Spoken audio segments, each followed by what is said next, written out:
Welcome back to the Sense of Security podcast. I'm Cassidy Clement, Senior Manager of SEO and Content at Interactive Brokers, and today I'm your host for the podcast. Our guest is Sara Rathner, credit card expert at NerdWallet.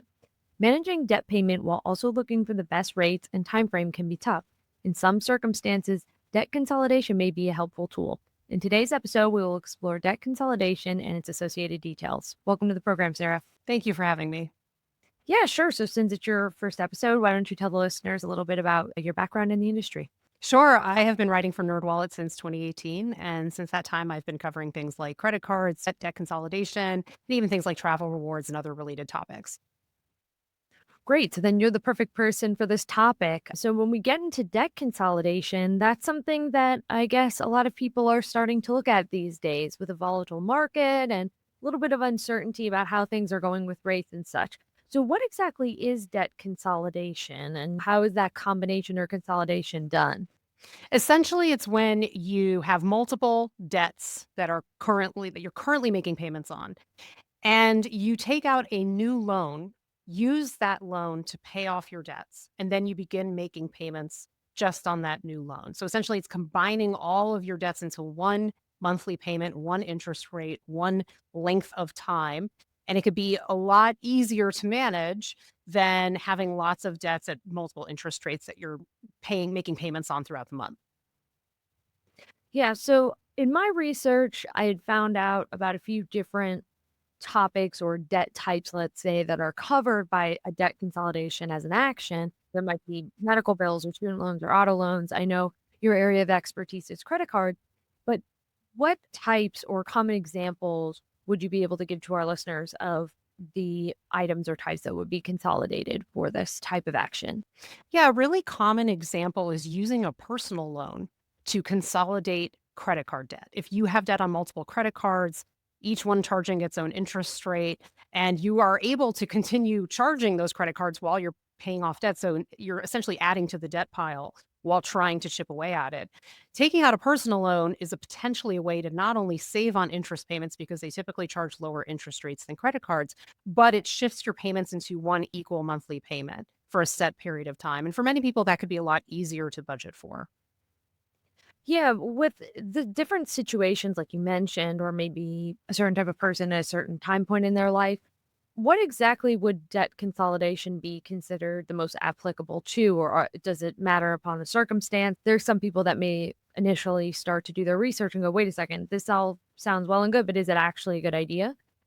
It can be worth examining if a form of debt consolidation would be a good idea for you if you have existing debt and perhaps your financial circumstances have changed otherwise. So here's an example. Let's say your credit score has increased dramatically over the last couple of years. Even though interest rates are still at pretty high levels, you might qualify for a better loan term than you would have been able to get a couple of years ago, especially for very high interest debt like credit cards. And so, if that is true for you, it's at least worth considering. Could you be getting a better deal than the one you're getting right now?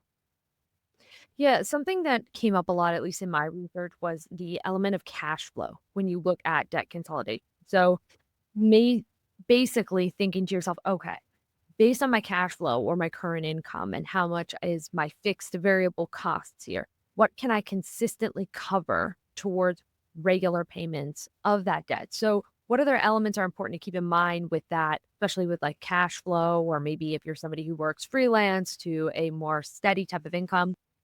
Yeah, that's absolutely something to consider. Money in, money out is huge, especially like you mentioned, if you're a freelancer, contractor, and you don't have a steady paycheck, but rather you're perhaps paid by the project, or you only work part of the year and then other parts of the year you're not earning income. So you want to think about how your monthly debt payments play off of all of your other financial obligations, your rent or mortgage payment, which is obviously a mortgage payment is a debt payment, but think about costs of housing, costs of medical insurance, costs of food and gas and childcare, and all of those things that we pay for every month. And then what is debt taking away? What are all those debt payments taking away from the amount of money that you have? And is there something you could be doing to either make those debt payments more regular and more predictable so it is easier to budget, or shave off what you're spending on interest payments over the course of a year or longer? Yeah, that last piece when you're talking about the year longer, another element that I came across was this idea of can you pay things off faster with debt consolidation? What are your thoughts on that area? Because I know that can be one of the initial benefits that people look towards. The answer to that is it depends on a couple of things. It depends, first of all, on the types of debt consolidation loans you would qualify for. What is the length of time assigned to that loan that would give you that interest rate? So is it 3 years? Is it longer? Is it 1 year? What can you realistically pay off given how much you could spend per month on debt payments?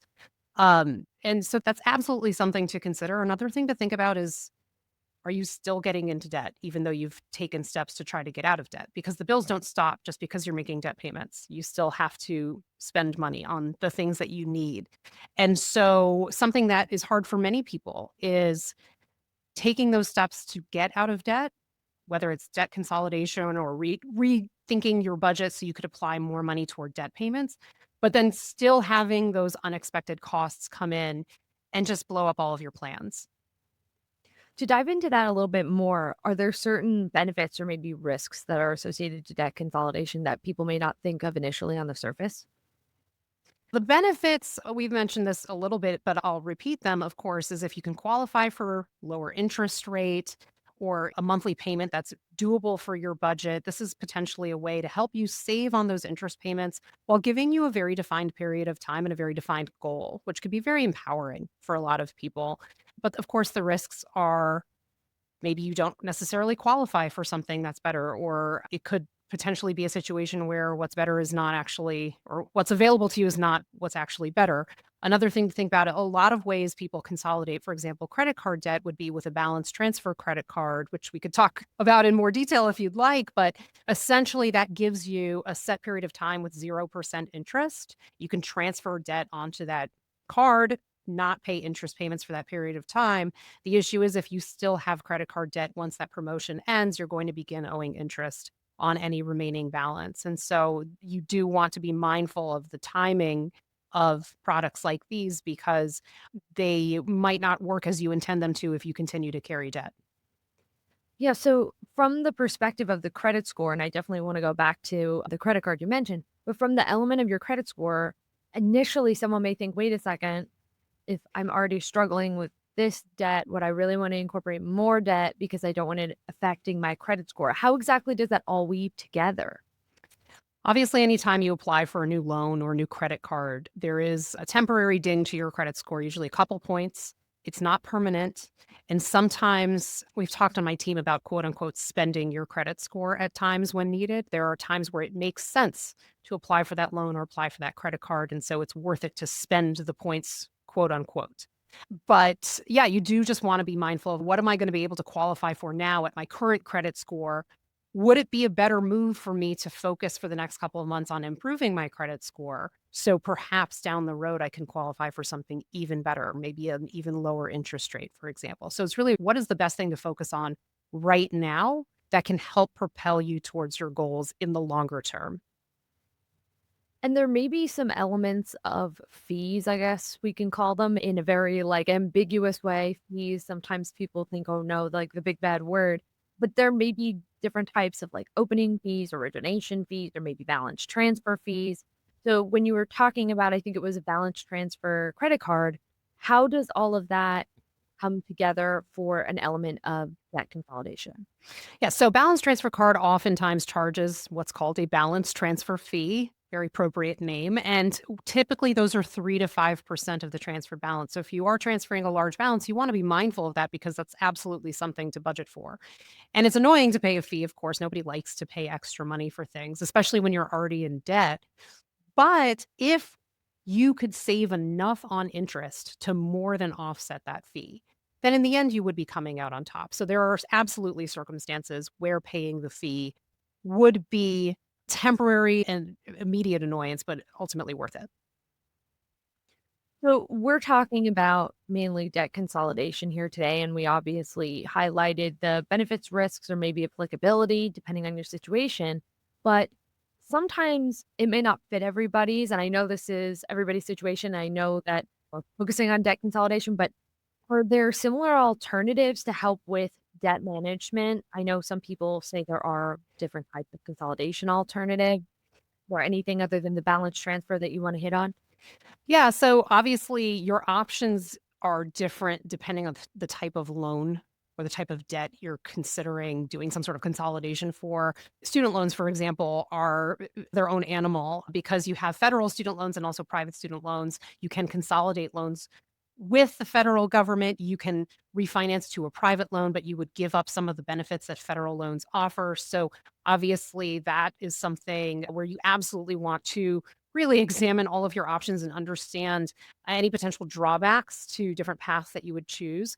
Medical debt is another situation where using a credit card might not be the only or best option for you. You can start by negotiating some of your debts if they've gone to collections, or even going through a line item medical bill and making sure every charge on there is accurate, potentially negotiating to have some things taken off. So that's step one.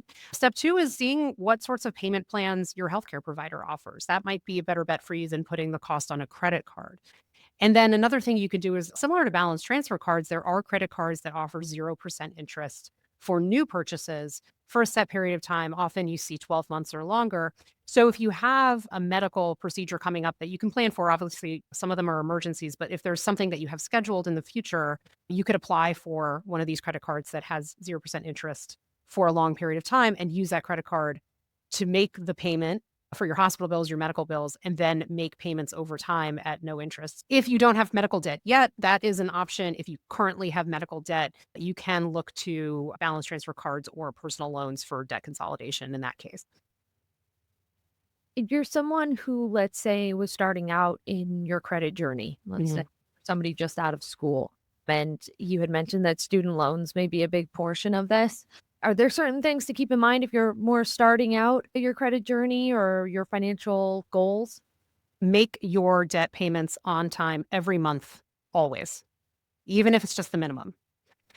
For a lot of people, student loans are the first debt you take on even before maybe getting your first credit card, because you typically have to be at least 18 to get a credit card, but often 21 if you don't have a source of independent income. So you might not get your own credit card until you're already done with your schooling, but you might have student loans. Any sort of debt you take out, always make at least the minimum payment on time every month. Set up auto pay, set up reminders, do whatever you have to do, because when you miss a payment, especially by more than a month or so, it can substantially drop your credit score, and it can take a very long time to come back from that. So if you, as you are beginning your credit journey, just get into the habit of on time bill payments. Start with your student loans if you have them. If you get a credit card, pay that on time. Make on time rent payments, on time payments for utility bills, cell phone bills. Those sorts of things can be reported to credit bureaus, so they can affect your credit score. But even here's a situation: when I bought my house a couple years back, the mortgage lender needed proof that I had made on time rent payments for months prior to buying the house. So if you're missing your rent payments and you want to buy a home, that could get in the way of your ability to qualify for a mortgage. And so that to me is the number one habit for people who are just beginning to establish themselves to get into. I think that's a great point. When we're talking about debt consolidation, we're really focusing on the fact that you have a set of debt and you're looking for something that's more favorable to yourself and more advantageous for you or realistic for you to be able to pay off. And as you mentioned, you want to set the foundation that so that hopefully you don't have to find a way to collectively pull all of this together and have a good financial backing or portfolio for yourself. But thank you so much for joining us today, Sarah. You brought up some awesome points. Thank you so much for having me. Sure. So as always, listeners can learn more about an array of financial topics for free at interactivebrokers.com/campus. Feel free to leave us a rating or review and find us on your favorite podcast network. Thanks for listening, everyone. The analysis in this material is provided for information only and is not and should not be construed as an offer to sell or the solicitation of an offer to buy any security. To the extent that this material discusses general market activity, industry, or sector trends, or other broad-based economic or political conditions, it should not be construed as research or investment advice. To the extent that it includes references to specific securities, commodities, currencies, or other instruments, those references do not constitute a recommendation by IBKR to buy, sell, or hold such investments. This material does not and is not intended to take into account the particular financial conditions, investment objectives, or requirements of individual customers. Before acting on this material, you should consider whether it is suitable for your particular circumstances and, as necessary, seek professional advice.